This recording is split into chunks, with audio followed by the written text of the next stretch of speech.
Okay, so you guys are really into this whole Bermuda Triangle thing, huh? We got a mountain of stuff from you, articles, books, even some excerpts, I think. And it seems like you want to go beyond just the spooky stories, right? You want to get into what the evidence actually says. Yeah. So let's dive in. Yeah, it is interesting. One of the first things that kind of jumps out from all this material is just how big the Bermuda Triangle is. We're not talking about a tiny little spot in the ocean. Yeah, it's not like some little, uh, hidden corner where ships just vanish. It's a huge area, Mhm. right in the middle of major shipping lanes. Exactly. And, when you think about it that way, statistically, you'd almost expect more incidents to happen in a busy area like that, right? Just because there's more traffic. That's a really good point. It's funny how the myth makes it seem like this isolated danger zone, but it's a very well-traveled part of the ocean. And that's where this idea of market biases comes in, which a lot of the sources talk about. Sensationalism sells. So a headline about a ship disappearing into thin air is going to get way more clicks than, boat has engine trouble. So you're saying the Bermuda Triangle myth is basically just good marketing. In a way, yeah. I mean, think about it. This happens all the time, right? News headlines, social media, even just the way we talk about things. Mm. The more dramatic or shocking a story is, the more attention it gets, even if it's not the whole truth. Wow. Yeah, I see what you mean. It's like we're kind of programmed to be drawn to the mysterious and the unexplained. Totally. And then when you have authors and publishers who are kind of playing into that, well, no wonder a myth like this takes hold. Well, speaking of dramatic stories, some of these headlines we got are pretty wild. I mean, we've got lost cities, alien encounters, holes in the sky. It's like a sci-fi movie. Right. And that's where you got to use that critical thinking, because none of these claims, when you look at the actual evidence, none of it really holds up. And a lot of times these wilder theories come from sources that have a history of pushing paranormal stuff, not science. Makes you wonder if it's just more fun to believe in the crazy theories than to accept that sometimes things just happen and we don't have all the answers. Maybe. There's something to that, for sure. I mean, the ocean's massive, powerful, and there's still so much we don't know. But that doesn't mean we jump straight to the supernatural. Okay, so let's move away from the fantastical stuff for a sec and talk about some of the real factors that could be at play here. And our sources mentioned some pretty intense weather that's common in the Bermuda Triangle area. Oh, yeah, absolutely. Hurricanes, rogue waves, water spouts. These are forces of nature that can be incredibly destructive even for modern ships. I remember learning about rogue waves. Those are the ones that just appear out of nowhere, right? Exactly. And they can be incredibly unpredictable and powerful. Even a relatively small boat can be overwhelmed by a rogue wave, Mm. especially if they're not expecting it. There's an example here, the sinking of the Pride of Baltimore. Beautiful sailing ship lost due to what they call a microburst. So what exactly is a microburst? Basically, it's like a localized column of sinking air within a thunderstorm. So imagine a sudden, incredibly powerful downdraft of wind, like a tiny hurricane hitting a very specific spot. It can create really dangerous conditions for ships and planes. Wow. Okay, that sounds terrifying. So no mystical vortex sucking ships down, just the raw power of nature. It really puts things in perspective. For sure. And these natural phenomena are things that we can sometimes forget about when we get caught up in all the more fantastical explanations. Right, but it's not just nature, is it? The sources also talk about human error playing a role in some of these incidents. Hmm. And one of the most famous cases, Flight 19, really highlights that. That was the group of 5 Navy bombers that disappeared in 1945. Bro, yeah, during a training mission. And what's so interesting about this case is that the leader of the squadron, he started reporting compass problems and seemed to get really disoriented. So is it possible that they just got lost? It's definitely a possibility. Right. Their radio transmissions are confusing. They're clearly struggling to figure out where they are. And remember, this was before GPS or any of those fancy navigation systems. And they just vanished. No trace, no wreckage. Right. And that, of course, is what fuels all the speculation. But when you look at it objectively, it's a classic case of how human error, especially under pressure, can lead to tragedy. Even for experienced pilots. It really makes you think how much we rely on clear thinking and good judgment, especially in those challenging environments like the open ocean or up in the air.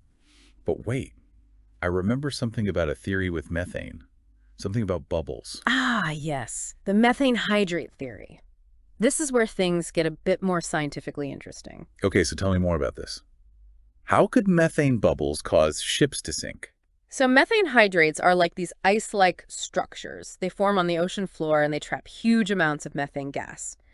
Under certain conditions, these hydrates can become unstable and release the gas. And when that happens, It can reduce the density of the water significantly, so much that it's hard for ships to stay afloat. So you're saying ships could be sinking because the water beneath them basically turns into a giant bubble bath. Haha. It's a simplification, but Right. you're getting the idea. It's a fascinating theory, and it's actually been demonstrated in smaller scale experiments. Wow, science can be pretty wild. But this is still just a theory, right? Right. We don't actually know if this has happened on a scale large enough to sink ships in the Bermuda Triangle. That's right. It's a promising area of research, but we need to learn a lot more.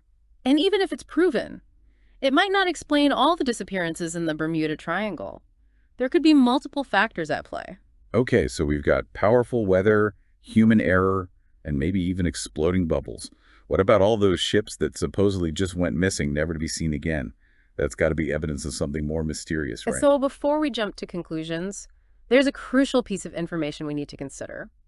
And that brings us to Lloyd's of London.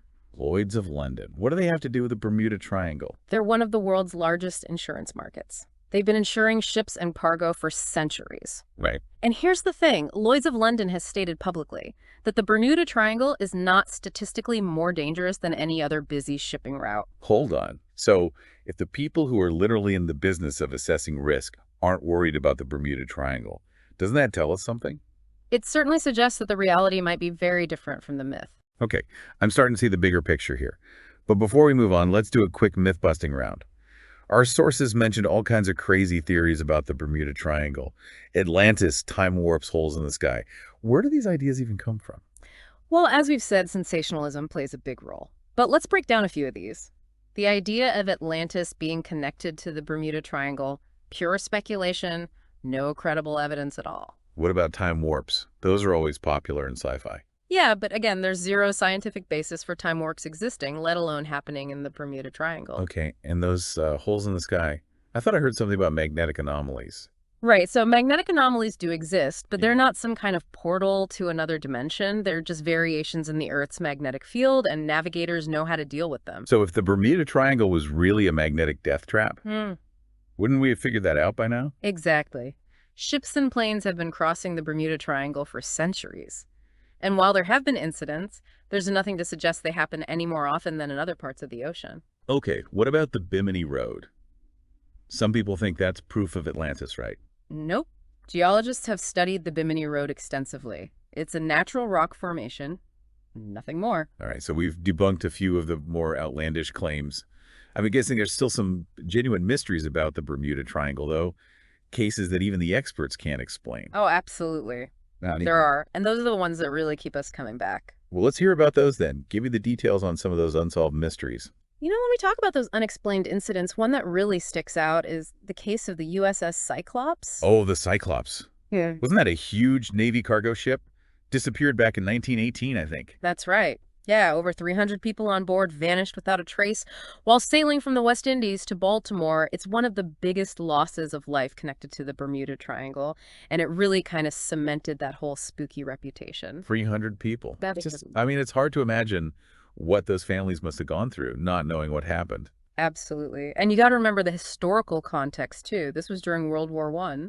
So there could have been other things going on besides just the mysteries of the Bermuda Triangle. Exactly. German U-boats were active in the Atlantic, and the Cyclops was carrying a cargo of manganese ore, which was a crucial war material. So it could have been attacked. It's definitely possible. They never found the wreckage. But historians have come up with different theories. A U-boat attack, a storm, maybe even structural problems with the ship itself. Apparently, the Cyclops had some design flaws that made it prone to rolling. So maybe a perfect storm of factors, literally all made worse by the wartime conditions. That's probably what happened. And it's interesting how quickly this incident, whatever the real cause was, got sucked into that whole Bermuda Triangle narrative. It seems like throughout the 20th century, there was this growing fascination with the paranormal and all these unexplained things. And the Bermuda Triangle was the perfect place for those stories. For sure. Authors like Charles Berlitz and Richard Weiner, they wrote these books that explicitly tied the Bermuda Triangle to stuff like Atlantis UFOs, even time travel. So instead of looking at the plausible explanations, whether human error, mechanical failures, they went for the more sensational stuff. The stuff that sells books. Yep. And it worked. It's a perfect example of how the market, the drive to publish what sells regardless of whether it's true, can shape how people understand the world. It's crazy how a few popular books can have that much influence. But let's jump ahead a bit. Flight 19 that we talked about earlier happened in 45. And then just a few years later, there were a couple of incidents that really kind of put the Bermuda Triangle on the map. You're talking about those star incidents, the disappearances of the Star Tiger and Star Ariel? Yes, those were both passenger planes, right? Yeah. Vanished in the late 40s. That's right. Both Tudor the Fourth aircraft flying between Bermuda and Jamaica, Star Tiger went missing in January 1948, and the Star Ariel vanished almost exactly a year later. These cases really ramped up the fear of the Bermuda Triangle, especially for air travel. And those flights were right in the middle of that supposed danger zone. Oh, yeah. What were the circumstances like when they disappeared? Well, both flights were dealing with some rough weather. And remember, aviation technology back then wasn't nearly as advanced as it is now. Navigation was less reliable, and planes were more prone to mechanical problems. So are you saying these were just tragic accidents, not some supernatural force at work? That's what the investigations concluded. They never found any wreckage from either plane. But the most likely explanation is that it was a combination of things. Mechanical failure, pilot error, bad weather. Yeah, it's a good reminder that even with all our fancy tech, nature can still be pretty unforgiving. But speaking of the Bermuda Triangle itself, one thing I noticed in the research is how much the boundaries of this so-called danger zone have shifted over time. That's a great observation. It's like the Bermuda Triangle is this shape-shifting glob. In some stories, it's tiny. In others, it takes up half the Atlantic. So is the Bermuda Triangle even a real place with defined borders? Or is it just kind of this idea that people have slapped onto a random part of the ocean? That's the million-dollar question. And honestly, the answer is kind of murky. If you look at those early articles and books about the Bermuda Triangle, you'll find that they describe its boundaries in all sorts of different ways. So depending on who you ask, the Bermuda Triangle could be practically anywhere between Florida and Puerto Rico. No wonder it's hard to figure out the truth. Right. This lack of a clear definition makes it practically impossible to collect any reliable statistics about how many incidents have really happened in this supposed danger zone. And it makes it easy to cherry pick the cases that fit the narrative right.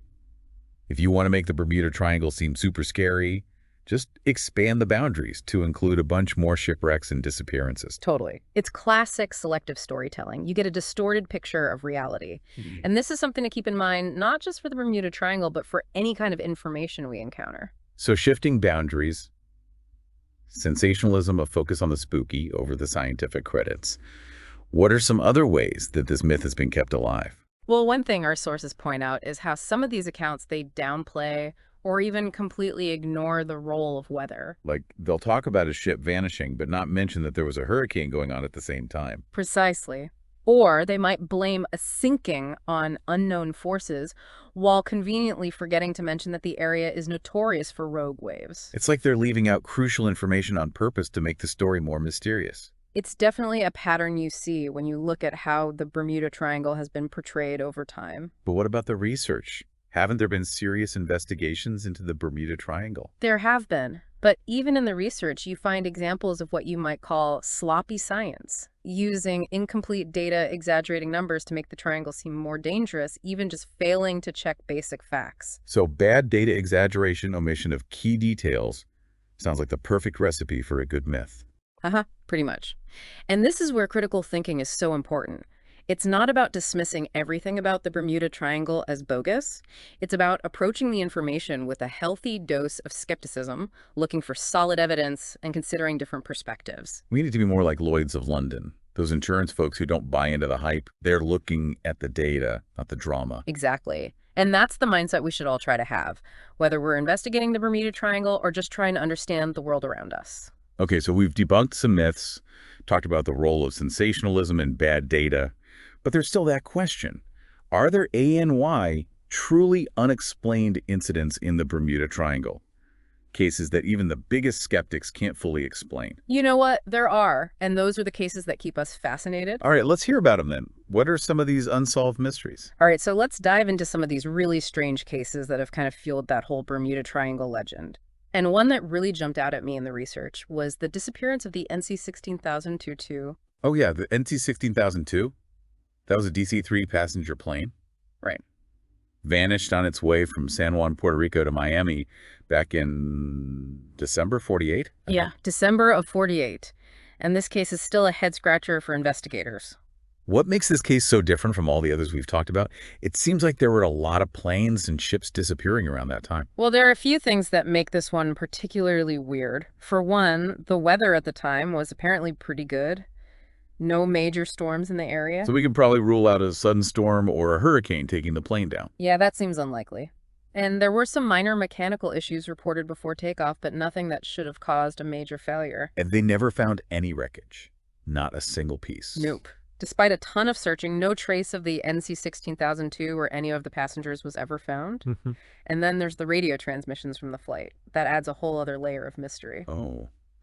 What was so strange about the radio transmissions? Well, the pilot, Captain Robert Lindquist, he stayed super calm throughout the whole flight, even when he was reporting that they were low on fuel and having trouble keeping altitude. It's almost like he didn't realize how serious the situation was. Yeah, it's a little eerie. So what happened? We don't know for sure. Some experts think maybe there was a massive mechanical failure, something that just wasn't detected before takeoff and it happened suddenly. Others think maybe there was some kind of crazy weather event that wasn't picked up by radar, like a microburst or even a rogue wave. But without the wreckage, it's all just guessing.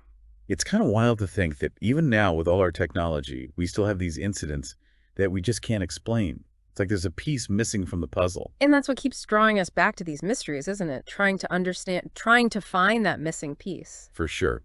Speaking of mysteries, there's another case that came up in our research that I found really fascinating, a little creepy. The case of the Connemara V. Oh, yeah. The ghost ship. Yeah. Classic maritime mystery right there. Okay, so give me the rundown. What happened to the Connemara V? So it was September of 1955. The Connemara IV, a 50-foot ketch, was found drifting in the Atlantic south of Bermuda. And get this, the boat itself was in perfect condition. No damage, no signs of a struggle or anything. Okay, but where was the crew? Gone. Vanished. Wait, what? Just like that. What are the theories about what happened to them? Well, at first people thought maybe a freak weather event like a rogue wave hit and swept everyone overboard. But the fact that the yacht was totally fine makes that less likely. You'd think a wave strong enough to take out a whole crew would at least leave a dent or something. So what else could it be? Some people have said maybe the crew abandoned ship for some reason. But if that's what happened, why didn't they take the lifeboat? It was still there in perfect condition. Did they find anything on board that might give a clue? Not really. Even the table was set for a meal. Like they just disappeared in the middle of dinner. Okay, now that's creepy. It's like something out of a ghost story. Pirates. Mutiny. Alien abduction. Haha. All those ideas have been thrown around, but none of them really fit the facts. Pirates doesn't make sense because there's no sign of a fight or anything being stolen. Mutiny doesn't explain the lifeboat. And, well, let's just say there's no hard evidence for aliens. So we're left with a true mystery. A whole crew gone without a trace in a perfectly good boat. It really feeds into that whole mystique of the Bermuda Triangle. It does. And it reminds us that even with all our technology and science, there are still things that happen in the world that we just can't explain.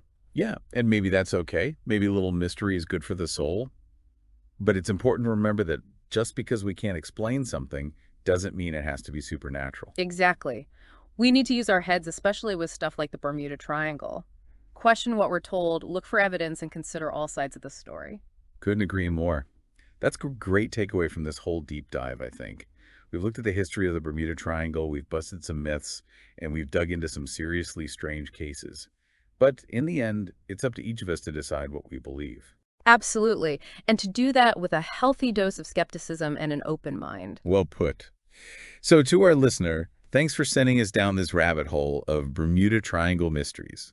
We hope this deep dive gave you some new perspectives and maybe even sparked some new questions. And remember, whether you're exploring the depths of the ocean or just trying to make sense of the world around you, keep that critical thinking cap on. There's a whole world of amazing stuff out there just waiting to be discovered. Until next time, keep exploring, keep asking questions, and keep diving deep.